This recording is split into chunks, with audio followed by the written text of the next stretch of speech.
Alright, how's it going, NinBuzz? It's Elo here, and I'm bringing you a standard battle I had once again at my live stream. I'm going to see if I can get that plugged in the description, because it's really a fun time. You guys should go, check it out if you don't have anything to do on Fridays or Saturdays. I mainly just do battles and whatnot, so we'll just go ahead and jump right into one of the ones I had yesterday, which happens to be the 3rd at the time of recording. Anyways, he leads with a Yuxi. I'm going to go ahead and just sleep powder it. Fearing the Lumberry, I'm going to go for it anyway. I need to burn it off somehow. And it doesn't have the Lumberry, which is great. He's going to go out to Dragonite, predicting the Leaf Storm. But I'm actually going to go with my other stab move, which is Sludge Bomb. And I'm going to go ahead and actually get a critical hit on the Dragonite.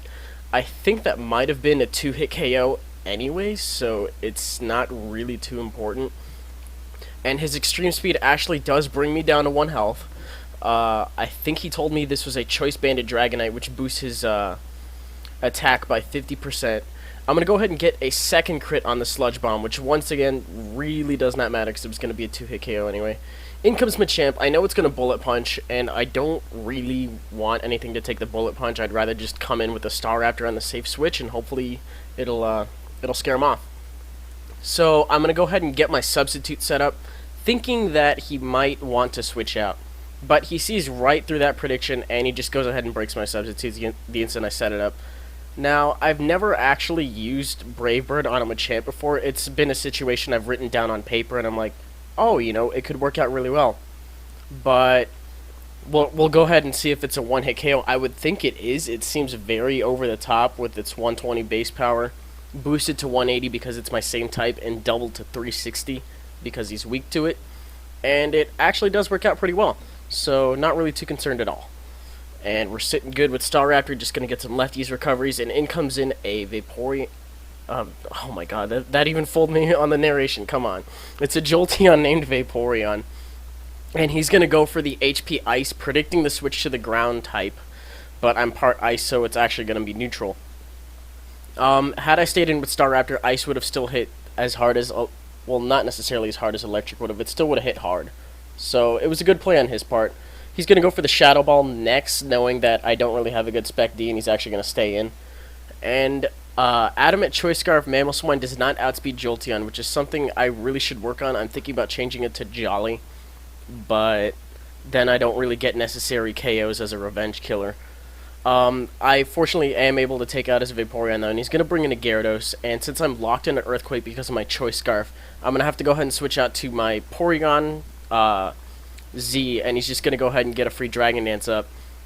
Now, I'm thinking maybe I can take a Waterfall. Maybe, because the Porygon line has a little bit of a natural bulk to it. Porygon 2 is known for its tanking abilities in the lower tiers. And Porygon Z has a bit of natural bulk, as I mentioned. But he actually turns out to be, I think he said Adamant with Life Orb, so there was no hope of me living that at all.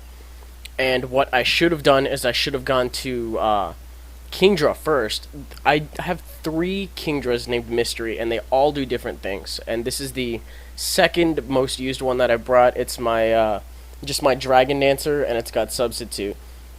Anyways, thinking that he's going to switch out and he's not going to want to take an Outrage, I'm going to go ahead and set up a Substitute and see what he wants to do from there. Now I have my sub up, so I'm just going to try to set up as much as I can behind the sub before he wakes up and see how much I can get boosted up. He unfortunately wakes up on the first turn, so that doesn't really make up for the I think it's 2 or 3 critical hits I landed on him at this point, but the first turn wake up does make it the rest of the match look somewhat okay for him. So I'm gonna go for the Waterfall. It's +2, and it's stab and whatnot. It's boosted, and I get another critical hit. And that probably would have been a 2-hit KO anyways, because, once again, stab and boosted, and I'm an offensive Kingdra and whatnot. But he unfortunately gets his Thunder Wave off, predicting me to go for the offensive move, and instead of the sub, because he would, in theory, keep breaking my sub. So that was a great play on his part. And I try to go for my Waterfall once again, but I do get paralyzed on this turn. So the hacks that I got on him is in some way coming back to me, as you saw by the paralysis, and he actually is able to take me out before I can take out his Yuxi, which is a pain because now I have to bring in something else to take it out, and my Kingdra had doubled attack and speed, so that was a bit of a problem. Gengar can clean up no problem, but the fact is that I already had a setup, and I kind of got screwed over just by the one paralysis there. Since I easily could have handled the Heatran and the Gyarados with Kingdra no problem, since I resist both of their offensive moves. Anyways, I thought he brought in Heatran because he would fear that I had Thunderbolt, but no, he brought in Heatran because he Scarfed. So I barely managed to live the Flamethrower. Had that been Fire Blast, then we'd be talking a different story. But I live it with 8 because I'm at almost full health, and I'm just going to go ahead and Focus Blast, and because I have the Life Orb, I'm going to go ahead and kill myself in the process, which isn't really too fun, you know. So now it's 2 versus 1. We have my Mamoswine versus this Gyarados. And I know I'm going to want to bring in the Mamoswine first, despite getting the Intimidate, because I need to get some Stone Edge damage, but I miss.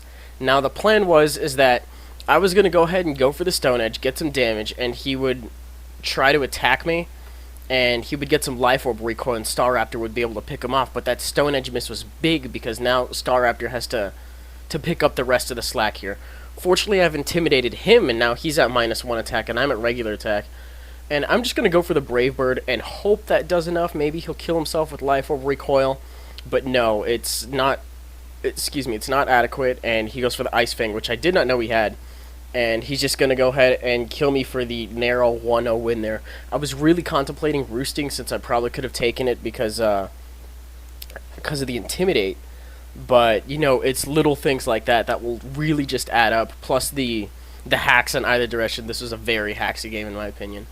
And that's about it. So I will see you guys around. If you liked it, go ahead and click like, comment, subscribe, do your thing. And I will see you guys later. Peace.